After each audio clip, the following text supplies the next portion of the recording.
El populismo, como mecanismo de manipulación psicológica, se sirve del hartazgo social, expresado en aspectos como el antielitismo, propuestas de igualdad social que pretenden favorecer a los más débiles, el predominio de planteamientos emocionales sobre los racionales, la movilización social, la imprevisibilidad económica y el oportunismo.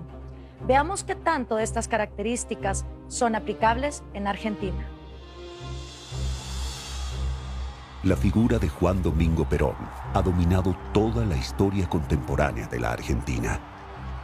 Pero, ¿era Perón un fascista? ¿Incluso un aliado de los nazis? Manifiesta su admiración por Mussolini. Lo del fascismo de Perón no fue más que un invento del embajador Baradin. When Mussolini was captured and then rescued by the German paratroopers, he drank a toast to Mussolini.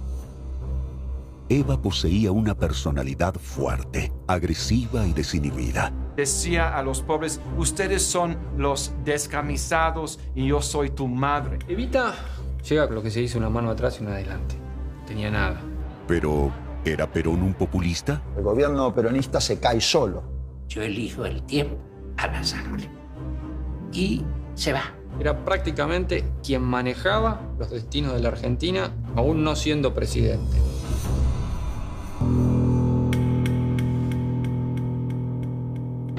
La Argentina de Perón.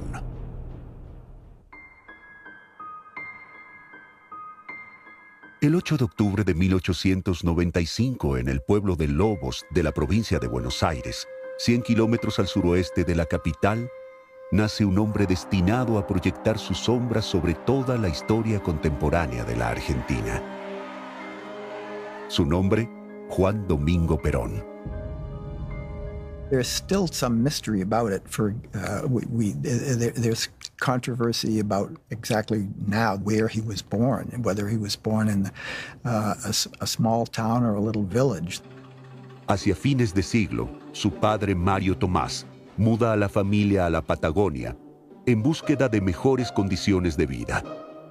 Juan Domingo es enviado a Buenos Aires para continuar sus estudios formales. Él tiene una historia que es bastante común a los jóvenes así de provincia, de pequeños pueblos rurales que hacen carrera militar. His grandmother, who lived in Buenos Aires and got him admitted to the Colegio Militar. Tras sobrevivir a la dura vida en la Patagonia, la carrera militar no presenta mayores dificultades para Juan Domingo. Después de graduarse como subteniente y pasar por la instrucción de infantería con calificaciones notables, el transferido a la escuela de suboficiales. Es durante estos años que publica sus primeros textos militares y empieza a ser especialmente apreciado dentro del ejército. La camada de oficiales que egresa del Colegio Militar de la Nación fue muy influenciada por instructores militares germanos, alemanes. Perón era profesor de historia militar en el colegio militar, es decir, una persona sumamente preparada. He did quite a bit of teaching and leading in the military, so he developed a very attractive speaking style. Durante esa década va ascendiendo de importancia dentro del juego del ejército, pero está bastante tiempo afuera. En dos momentos es agregado militar en Chile y después agregado militar en Italia. Y ahí cuando está en Italia claramente él manifiesta su admiración por Mussolini. Así, en 1926, es enviado a la Escuela Superior de Guerra. Y unos meses después de su ingreso, Juan Domingo conoce a Aurelia Tizón, con quien se casa el 5 de enero de 1929. Pero tras 10 años de matrimonio, en que la pareja no tuvo descendencia, Aurelia muere de cáncer uterino el 10 de septiembre de 1938. Perón enviuda de Aurelia Tizón. Él estuvo, antes de su misión en Europa, asignado como agregado militar en la Embajada Argentina en Santiago de Chile. Su objetivo fue pura y exclusivamente de espionaje. La pérdida de Aurelia dejó a Perón desolado y sin un rumbo claro. La muerte de su primera esposa, la idea de sus camaradas es ver qué hacer con Juancito, porque estaba sumamente deprimido, y lo envían a Europa. Y él ahí se topa con la experiencia del fascismo.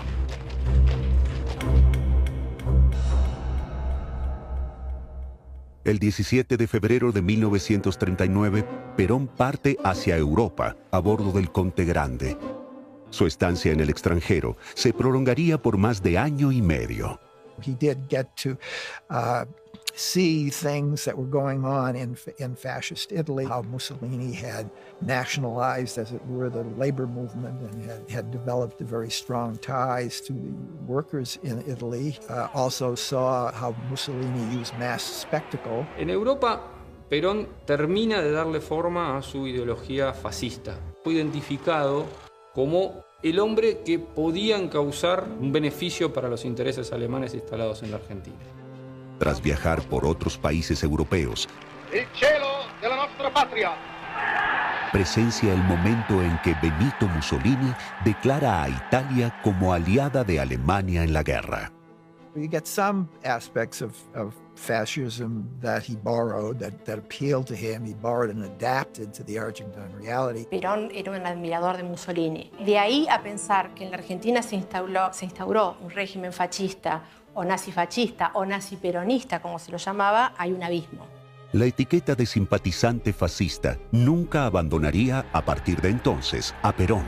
Lo cierto es que ese periodo fue decisivo para su formación política. With the defeat of fascist Italy, he couldn't come out and say, well, I'm a fascist, but he did call himself a national socialist, which is a bad term, but he said, well, this is sort of national socialism which is nationalistic, ignoring the fact that national socialism translated into Nazism. Aprende algo que es parte inherente también al populismo, que es los mecanismos de propaganda. Aprende a utilizar la radio. Aquí no hubo políticas en absoluto segregacionistas o antisemitas y demás, como podrían haberlo tenido los regímenes nazis. Perón no ocultaba su admiración por Mussolini, por el régimen fascista, al que definió como un ensayo de socialismo nacional, ni marxista ni dogmático.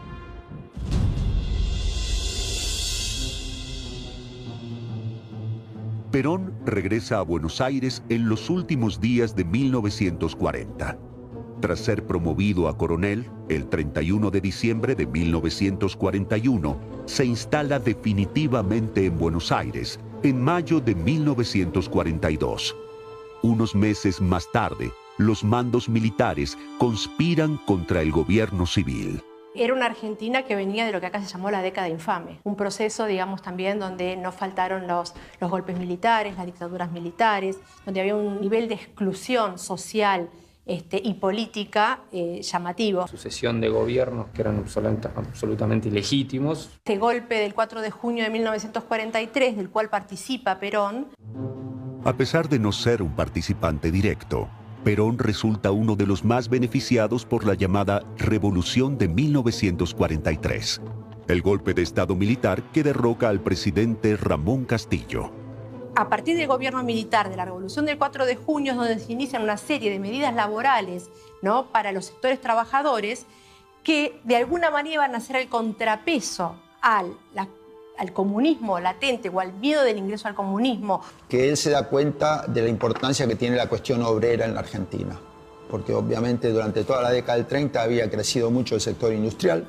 ¿Cómo se va a organizar esa masa obrera y su participación en la política y su relación con el tema laboral? ¿Y cómo comienza a ser protagonista? Bueno, ocupando ciertos cargos que en un inicio parecían cargos menores dentro de la administración y que estaban vinculados fundamentalmente con el mundo del trabajo.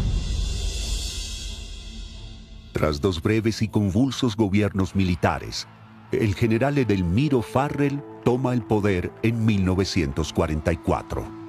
Y Perón pasa a tener un papel fundamental en la estructura de la Argentina que iba a venir. De la noche a la mañana, vicepresidente de la Nación, ministro de guerra.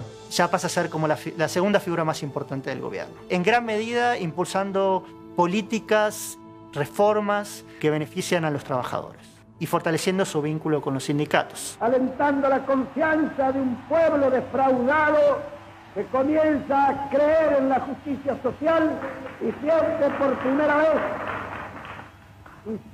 por primera vez el orgullo de saberse escuchado y de sentirse argentino.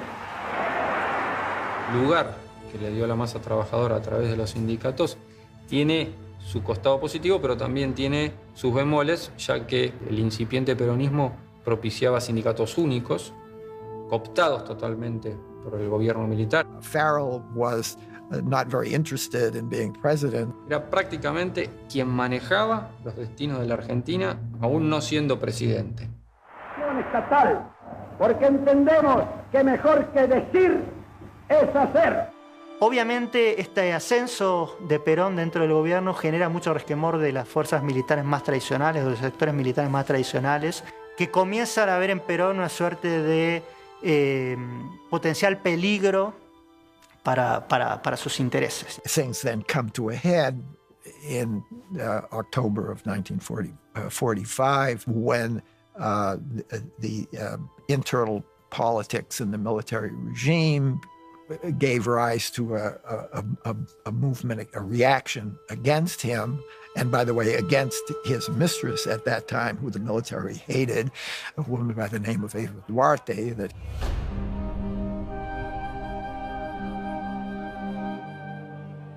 La figura del embajador estadounidense Sproul Braden, quien se involucra directamente en la política interior argentina, resulta determinante para la consolidación de la figura de Perón. Al volver a mi propio país, traigo conmigo las memorias imborrables de la hospitalidad y el cariño del pueblo argentino. La influencia social de Perón era creciente y entonces la élite argentina y Braden, el embajador de Estados Unidos en la Argentina, hablan con Farrell, el presidente de ese gobierno militar, y le dicen que tiene que sacar a Perón. El 8 de octubre de 1945, una facción del ejército presiona al presidente Farrell para que obligue a Perón a renunciar a sus cargos. Lo saca y lo manda a la isla Martín García, lo confina. Y entonces se produce un hecho constitutivo ya de carácter político. Se riega entre las fábricas, sobre todo de Buenos Aires, que era el centro fabril de la Argentina, que Perón está preso. La mañana del sábado 13, Perón es arrestado y trasladado a la isla de Martín García. Empieza entonces a esparcirse la sensación entre la base obrera de que las conquistas laborales de años recientes están en peligro. Perón es visitado por un médico y amigo cercano que le ayuda a propagar la noción de que está incomunicado y de que el mal clima de la isla pone en riesgo su salud. A la postre, pasará tan solo 5 días en ese arresto. Sale la gente, trabajadores, gente de clase media, pobres, desempleados, y repletan todas las calles centrales de Buenos Aires y rodean la Casa Rosada. People are clamoring, we want Perón, and the military doesn't quite know what to do. They don't want to send the police to break up the demonstration and cause any violence here, so they let this thing happen, and in the end they allow Perón to come back and address the crowd, and this is all very cinematic. La gente salió a la calle a pedir por Perón, por el superministro y vicepresidente de la Nación, al cual se le fraguó un encarcelamiento, que no fue tal. Se simuló pedirle la renuncia indeclinable a todos sus cargos y se generó de esa manera un vacío, anticipándole a la población que el reemplazo, que era Juan Fentanes, amenazaba con volar de un plumazo todas las conquistas sociales que los trabajadores habían alcanzado con Perón medianamente desde la Secretaría de Previsión. En su intento de detener el ascenso de Perón, el embajador Braden se involucra directamente en el armado de una coalición electoral capaz de derrotarlo en las urnas, estrategia que se le revierte por completo. Le ha proporcionado a Perón el adversario perfecto. Lo del fascismo de Perón, para mí, no fue más que un invento del embajador Braden.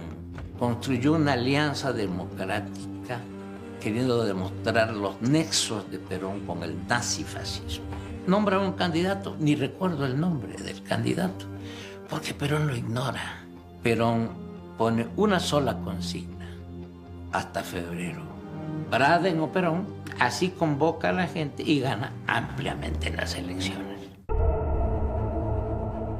En abril de 1946, Perón llega finalmente a la presidencia de la Argentina tras derrotar a una coalición opositora por más de 10 puntos porcentuales en el voto popular y por un amplísimo margen dentro del colegio electoral. La votación le permite además controlar los poderes legislativo y judicial, así como a los grupos sindicales y proletarios. Perón interpretó muy bien el momento histórico que vivía la Argentina. Momento de industrialización tardía y nueva clase social emergente, la clase obrera industrial. Él apostó a un proyecto de industrialización muy fuerte, muy marcado, copiando incluso el sistema capitalista, pero dejando absolutamente de lado los intereses foráneos, intereses internacionales. De alguna manera, la incorporación de los sectores sindicales, es decir, de los trabajadores, de los sectores obreros, a la política. Hay ejemplos múltiples. No solo tenemos diputados obreros, senadores, agregados obreros en las embajadas. Levanta las banderas de esa clase obrera. Salarios, indemnización, negociación colectiva de los contratos laborales. Otro sector, las mujeres. El 50% del padrón electoral estaba ausente.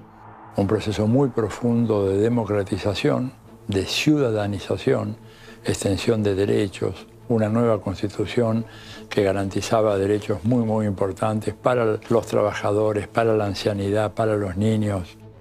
Grandes obras públicas son levantadas para el pueblo, persiguiendo siempre su dignificación. Amplios barrios se edifican en todo el país para elevación del estándar de vida de la clase trabajadora. La distribución del ingreso casi se dividía por partes iguales entre trabajadores y empresarios. Argentina, siempre generosa, distribuye a manos llenas su riqueza al mundo. Riqueza que solo pueden hacer del trabajo, que fortalecen los vínculos internacionales con la firma de tratados mutuamente provechosos. Obras titánicas como el gasoducto son cumplidas en los perentorios plazos prometidos.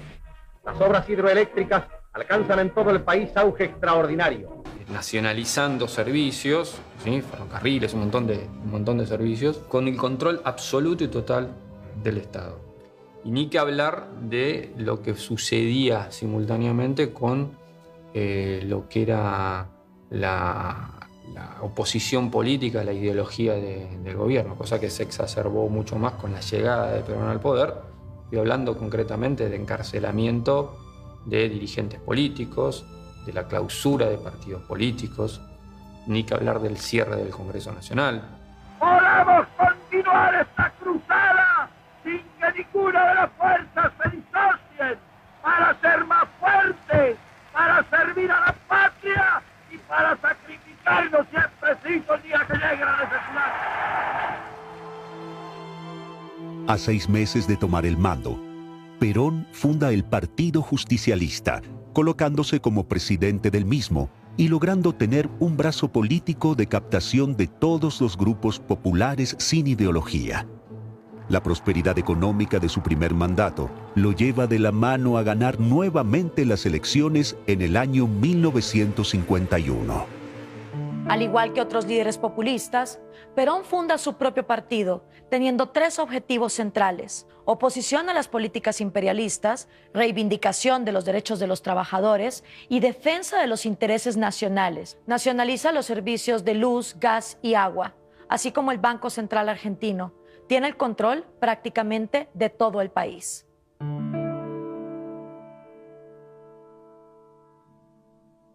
La primera gestión de Perón está marcada por la figura de Eva Duarte, su segunda esposa. Se piensa en Evita como una mujer rubia. No, se maquillaba, se proyectaba, manejaba una retórica. Decía a los pobres, ustedes son los descamisados y yo soy tu madre. Eva Duarte, una modesta aspirante a actriz, había llegado a Buenos Aires a la edad de 15 años. Tras incursionar en el teatro y las radionovelas, fue presentada a Perón durante un evento a beneficio de las víctimas del terremoto de San Juan, en el Luna Park de Buenos Aires, al que acudieron importantes mandos militares. Desde joven, Eva poseía una personalidad fuerte, agresiva y desinhibida, que capturó de inmediato la atención de Juan Domingo. Evita, cuando llega a Buenos Aires, llega con lo que se dice una mano atrás y una adelante. Tenía nada. Era una mujer de la provincia, de un pueblo olvidado. Tenía un origen familiar de una clase medio humilde. Había trabajado mucho. Era una especie de historia del éxito. Y logra entrar a un círculo que luego fue la llave al mundo artístico, por el que se destacó inicialmente, en el que había ya insertado elementos filonazis, desde ámbitos artísticos que a su vez tenían relaciones con militares, ¿sí?, que le valieron a su vez entrar al círculo de Perón. Perón y Eva se casan después del 17 de octubre, una o dos semanas después se casan. Inclusive tienen que postergar el casamiento por la cantidad de gente. Se filtró la noticia de dónde se iban a casar, y era tal la cantidad de gente que no pudieron llegar ellos a la iglesia. Evita becomes the tribune, the person that is the link between the people and Perón. Come to Evita, you ask her, and she comes to Perón. Eva empieza a ocupar desde un primer momento y de una forma muy, muy temprana un lugar de privilegio dentro del gobierno, porque ella ocupa el despacho de Perón en lo que era la Secretaría de Trabajo y Previsión. Ella, en un primer momento, lo que hace es esta intermediación. Le enviaba a Perón los mensajes que recibía de los sindicatos o de los gremios o de los obreros. El nivel de éxito en dar cauce, ¿no?, o de respuesta que obtiene Eva Perón era tan alto que, por supuesto, se terminó transformando en una figura pero emblemática para la Central Obrera, para el gobierno y para la Argentina de aquellos años, ¿no? El viaje a Europa de Eva Duarte de Perón en 1947 contribuye a cimentar su figura mítica, pero también levanta algunas suspicacias. Cuando Eva Perón viaja a Europa, en realidad es una invitación que se hace a Perón, pero que él, por cuestiones de gobierno, la delega en su esposa. Y Eva Perón es recibida con los honores de un jefe de Estado. El rol de Evita como agente nazi queda muchísimo más claro cuando se produce el famoso viaje a Europa durante la época de la guerra, que enviaban fortunas personales, dinero de distintas maneras, divisas, y que se colocaban a nombre de otras personas. Hay documentación que acredita que Eva Duarte fue destinataria de muchos de esos envíos. La gira europea de Eva Perón es importantísima porque le da una visibilidad internacional y que ella misma toma cuenta de su visibilidad internacional. El amplio espacio de la monumental plaza se llena por completo. Doña María Eva recibe de manos del generalísimo las insignias de la Gran Cruz de Isabel la Católica que le ha sido concedida. Por primera vez se da cuenta de lo que su figura genera, vuelve transformada. De hecho, al mes de volver se sanciona la ley de voto femenino, de la cual, si bien Eva no es la artífice de la ley, porque era una ley que se iba a dar de cualquier manera, de alguna manera ella capitaliza toda una historia de las sufragistas argentinas, feministas, y pasa a la historia como quien da el voto a la mujer. El culto a las figuras de Perón y Evita los fortalece políticamente, pero también beneficia a sus adversarios. This is one of the things that makes Peronism unique, is you have this couple, this pair that complement each other perfectly. Su discurso político era: yo soy parte del pueblo, yo soy parte del pueblo descamisado, y quizás eso es uno de los rasgos más interesantes del populismo, esta idea de la representación política más allá de lo institucional. Eva representa al pueblo. No hay forma de oponerse a lo que significa la figura de Eva. Pero Eva, en realidad, nunca fue votada.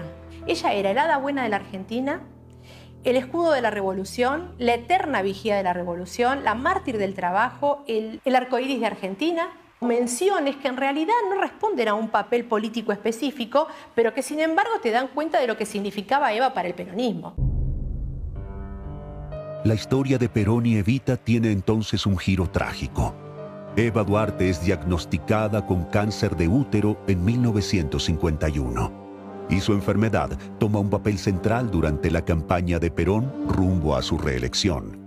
Ella muere en el 52, pero ya su enfermedad se empieza a manifestar muy claramente a partir de 1951.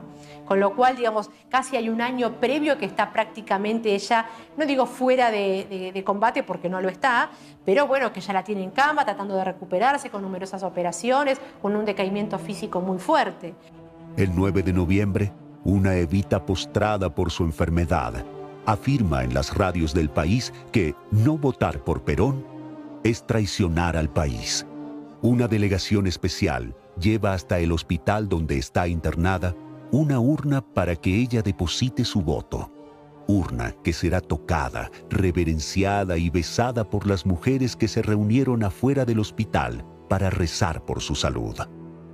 Perón gana las elecciones con una ventaja de más de 2 millones de votos. La agonía de Eva termina el 26 de julio de 1952. Sobre Eva se han dicho todas las cosas que te puedas imaginar, a favor y en contra. No porque sí se murió de un cáncer a los 33 años, ¿no? Digamos, en su cuerpo estalló todo, digamos, el peronismo y el antiperonismo se hizo carne en el cuerpo de ella. Anyway, Evita becomes a very important part of, a unique part of it. I mean, who else had an Evita? I mean, Evita is totally unique, extraordinary person. She gets cancer, she dies. Tras su reelección en 1951 y la muerte el año siguiente de Evita, la popularidad de Juan Domingo Perón empieza a decaer. En 1952, el presidente anuncia un paquete de emergencia destinado a combatir la espiral inflacionaria, que proponía la reducción del gasto público, estimular la producción agropecuaria y el congelamiento de precios y salarios por un período de 2 años. Consumir menos y producir más es la nueva consigna.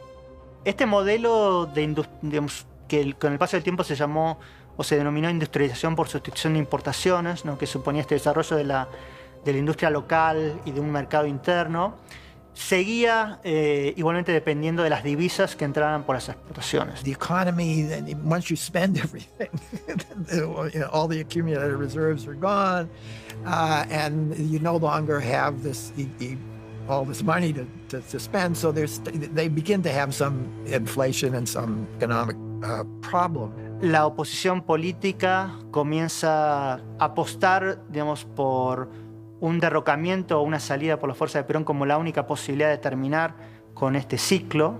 And then, he's beaten the oligarch, he's beaten the opposition so many times that nobody takes them seriously anymore. And he doesn't either. El propio Perón se enemista con algunos actores que hasta ese momento habían sido aliados del gobierno. Así como se había implementado la ley de educación religiosa en los primeros años, luego esto se vuelve atrás y se quita de los colegios, se vota la ley de divorcio, la ley de hijos ilegítimos, la ley de profilaxis, es decir, una serie de paquetes de medidas que de alguna manera la Iglesia no aceptaba ni avalaba y que, bueno, las ponían en una clara enfrentamiento con la Iglesia católica. La combinación de todos esos elementos es la que lleva a que cada vez la salida forzada del peronismo se comience a ver por diferentes actores como la única posibilidad. El 16 de junio de 1955, sectores militares y civiles opuestos a Perón tratan de derrocarlo con apoyo de la Armada Argentina. Durante este nuevo golpe, aviones bombardean la Plaza de Mayo, la Casa Rosada y el centro de la ciudad de Buenos Aires, dejando un saldo de más de 360 muertos. Después de 3 meses más de tensiones y duras negociaciones, y una nueva rebelión de las Fuerzas Armadas el 16 de septiembre, Juan Domingo Perón opta por el exilio. No lo meten preso porque la salida de Perón es una salida bastante peculiar. En realidad el golpe militar está en una especie de empate durante 2 o 3 días. Yo elijo el tiempo al azar y se va.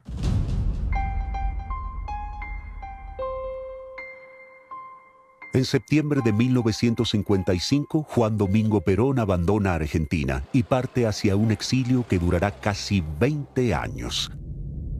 Argentina, a partir de la experiencia clásica del peronismo, se divide en 2 campos y 2 electorados irreconciliables. El peronismo queda 18 años proscripto, no puede presentarse a elecciones, no se puede mencionar su nombre. The military then try to extirpate every trace of Peronism. They do it in a very heavy-handed way. Las políticas de los gobiernos entre 1955 y 1973 son totalmente contradictorias. En principio, además, en ese periodo hay 3 golpes militares. 3 golpes militares que, como decía antes, fracasan en consolidarse en dictaduras militares estables.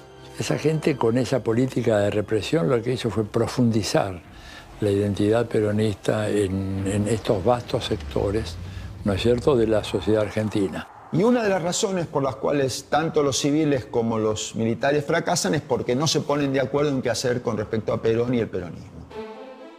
Aún sin su presencia, la política argentina gira alrededor de la figura de Perón. En su residencia era constantemente visitado y él tejía distintos tipos de alianzas y coaliciones. Y jugó un juego de ampliación y de incorporación de nuevos sectores. Las estrategias de Perón en el exilio están guiadas por un principio rector: predicar la unidad, promover el caos y ser árbitro en el mismo. Para Juan Domingo, el arte de la política no es ordenar el orden, sino el desorden. He foments chaos in Argentina, so the military can't rule. La Argentina entra en una etapa muy negra, con niveles de violencia política como nunca se habían pensado. The students then, of course, discover that in Argentina, if you're going to rebel and you think you want to do it with the working class, you don't say you're going to be a socialist or a communist. What you're going to do is be a Peronist. Esta espiral de violencia hace que el retorno de Perón ya sea visto como inevitable, no solamente para aquellos partidarios de Perón, sino para buena parte de lo que en su momento fue el arco opositor. A 17 años del exilio de Perón, las Fuerzas Armadas están cansadas y desilusionadas del pueblo que no entendió su cruzada contra el comunismo ni su defensa de los altos valores nacionalistas y cristianos. Es el mismo pueblo que recuerda con nostalgia al prócer que los llenó de ilusiones: Juan Domingo Perón. En 1972, el dictador Alejandro Agustín Lanusse, quien deseaba ser elegido presidente con el apoyo del peronismo y de los sectores radicales argentinos, desafía a Perón a volver al país, y este le toma la palabra. Perón regresa a la Argentina en un avión italiano gracias a un operativo conocido como Operación Retorno, aterrizando en el aeropuerto de Ezeiza el 17 de noviembre de 1972. El retorno de Perón es acompañado por manifestaciones masivas de apoyo, y desde entonces ese día es celebrado por el peronismo como el Día de la Militancia. Al día siguiente, Perón se reúne con el líder radical, Ricardo Balbín, y se abrazan públicamente para dar un mensaje de unidad y concordia al país. Sin embargo, la convocatoria electoral no permite que Perón se presente a las elecciones fijadas para el 11 de marzo de 1973, por no encontrarse domiciliado en Argentina. El peronismo, sin embargo, lleva a su candidato Héctor Cámpora a ganar las elecciones bajo el lema Cámpora al gobierno, Perón al poder. No se da de una forma de elecciones libres, sino que justamente se da, aún con la proscripción de Perón, la elección de la fórmula Cámpora-Solano-Lima, y la posterior renuncia estuvieron solamente 45 días en el poder, renuncian para ahora sí llamar a elecciones libres donde Perón pudiese competir. Héctor Cámpora no hace otra cosa que asegurar el regreso de Perón y su nueva esposa, María Estela Martínez de Perón, mejor conocida como Isabelita. Preparando el peronismo, la fórmula de presidente y vicepresidente para la pareja.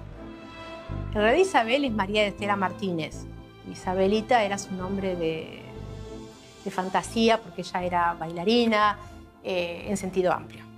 Bailarina.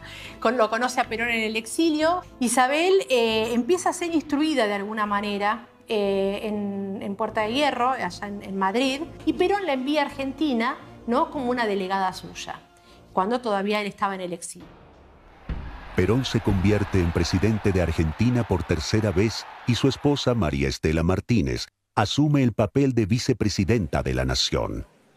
Este intento de equilibrio que había logrado realizar entre proyectos ideológicos y sectores sociales muy diversos desde el exilio se complica una vez que está en el gobierno. Perón e Isabelita comienzan a ejercer el poder, pero encuentran a una Argentina convulsionada por las guerrillas urbanas de izquierda y derecha que ejecutan secuestros, robos de bancos y asesinatos. Bueno, Perón se enfrentaba con dos problemas graves, ¿no? Que la situación económica argentina heredada del gobierno militar era un desastre, y el segundo problema que tenía que resolver era la violencia política. Es en esa época que comienzan a surgir, se crea la AAA con apoyo estatal, una organización paraestatal para combatir el comunismo y la guerrilla ilegalmente. Según algunas versiones, el mismo día del regreso de Perón a la Argentina, la derecha peronista ejecuta una masacre entre jóvenes peronistas de izquierda. Masacre que nunca es investigada por su gobierno. Bueno, eso ya evidencia que a la muerte de Perón no está pudiendo manejar ninguno de los dos conflictos. Ni el conflicto que tiene que ver con los conflictos sociales, ni el conflicto que tiene que ver con la violencia política, porque pocos días antes de morir, en un acto que se hace en la Plaza de Mayo, Perón claramente exilia, expulsa a los montoneros del movimiento peronista. El 1 de julio de 1974 muere Juan Domingo Perón debido a un paro cardíaco. Su cuerpo es velado en el Congreso de la Nación por cientos de miles de personas. Sus funerales son los del mayor líder social y político de la historia del país. Su esposa Isabel se convierte entonces inesperadamente en la primera presidenta de Argentina. El gobierno de Isabel Perón es un proceso por el cual se van desgajando los diferentes componentes de la coalición peronista que van abandonando el barco. En realidad es una pobre mujer que le tocó vivir un momento político tremendo para el cual no estaba preparada, ni capacitada, ni pudo llevarlo adelante y que terminó como terminó, ¿no? Once he died, nobody else could hold it together, and they have this horrible, dirty war. El gobierno peronista se cae solo. En realidad el golpe militar de marzo del 76 es un golpe militar que, por así decirlo, llena un vacío que se ha producido por la progresiva desarticulación del gobierno de Isabel Perón. El 10 de junio de 1987, los restos de Perón fueron profanados. Le fueron cortadas ambas manos a su cadáver.